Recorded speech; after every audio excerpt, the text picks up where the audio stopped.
Halo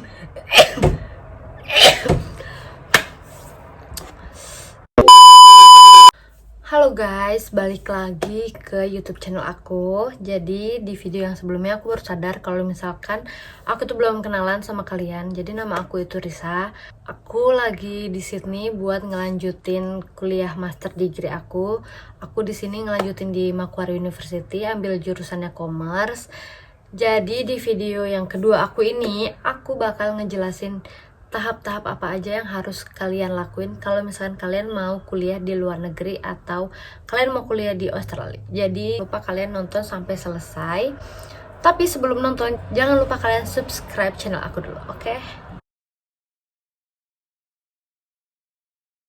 Jadi sebelum kalian nentuin kalian bakalan berangkat ke Australia atau mau kuliah ke luar negeri, kalian harus nentuin jurusan apa sih yang kalian pengen ambil. Kalian harus ngelakuin research dulu tentang jurusan yang kalian mau ambil ini. Biasanya di website-website university di sini itu mereka menyediakan informasi-informasi kayak career opportunities tentang si jurusan ini. Jadi kalau misalkan kalian setelah lulus dari jurusan ini, kalian tuh bisa lanjut kerja di mana aja sih.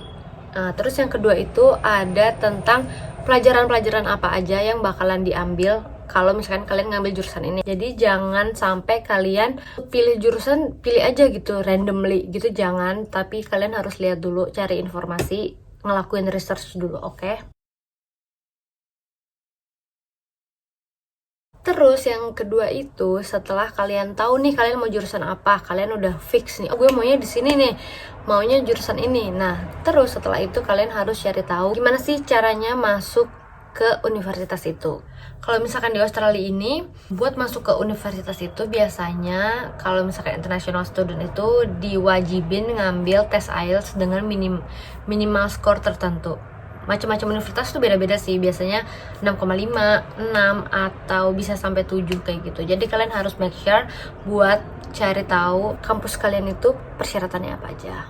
Selanjutnya setelah kalian udah tahu nih persyaratan-persyaratan apa aja, aku sih pas waktu itu aku langsung cari tahu tentang agen pendidikan yang bisa ngebantuin aku buat masuk ke universitas aku ini.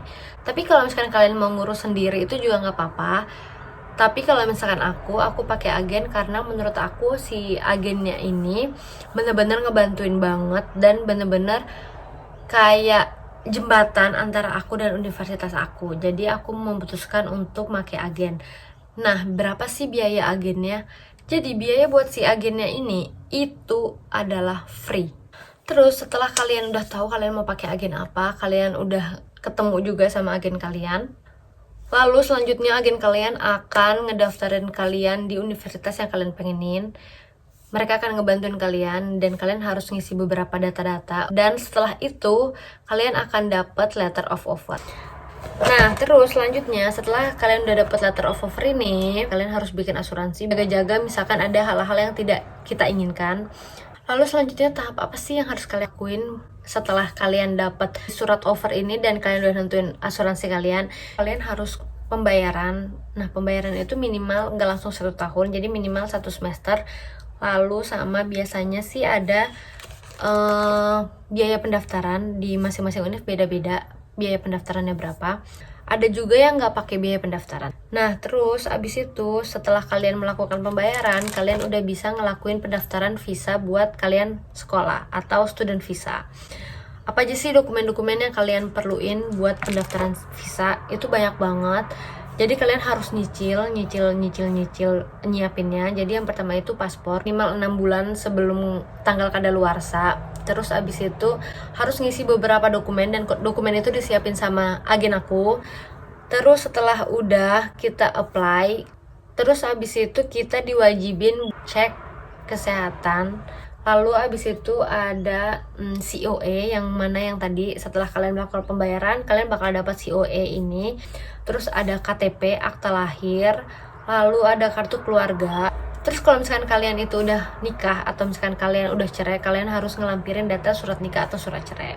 Lalu ada ijazah dan transkrip nilai, itu harus dalam bahasa Inggris.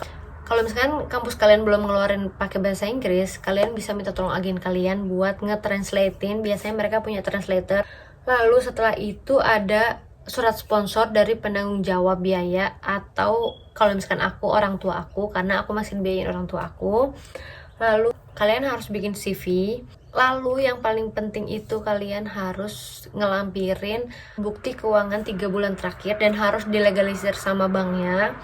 Dan si bukti keuangan selama 3 bulan ini harus ada saldo sebesar biaya kuliah kalian dan biaya 1 tahun kalian buat hidup di Australia ini. Lalu selanjutnya kalian harus nentuin akomodasi kalian. Biasanya dari kampus itu juga menyediakan accommodation yang emang deket dari kampus, tapi biasanya harganya itu lebih mahal. Nah, kalau misalkan aku sekarang ini nih, tempat tinggal aku ini juga ngambil recommendationnya dari si kampusku ini, karena aku nggak tahu tentang informasi di Australia tempat tinggalnya gimana, jadi aku ngambil tempat tinggal yang emang deket dari kampus dan emang rekomendasi si kampus ini.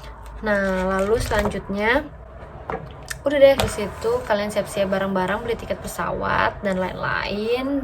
Nah, akhirnya ya udah, kalian bisa berangkat. Hore. Pokoknya kalian harus bener-bener nentuin dulu jurusannya, jangan keburu-buru, harus ngelakuin research sebanyak mungkin tentang career opportunities-nya gimana, tentang pelajarannya bakal diambil gimana. Dan kalau misalkan kalian masih punya pertanyaan-pertanyaan tentang seputaran ini, tentang tahapan-tahapan ini, kalian bisa komen, nanti aku bakalan bantu jawab sebisa aku dan setahu aku. Dan good luck buat kalian, makasih udah nonton, bye bye.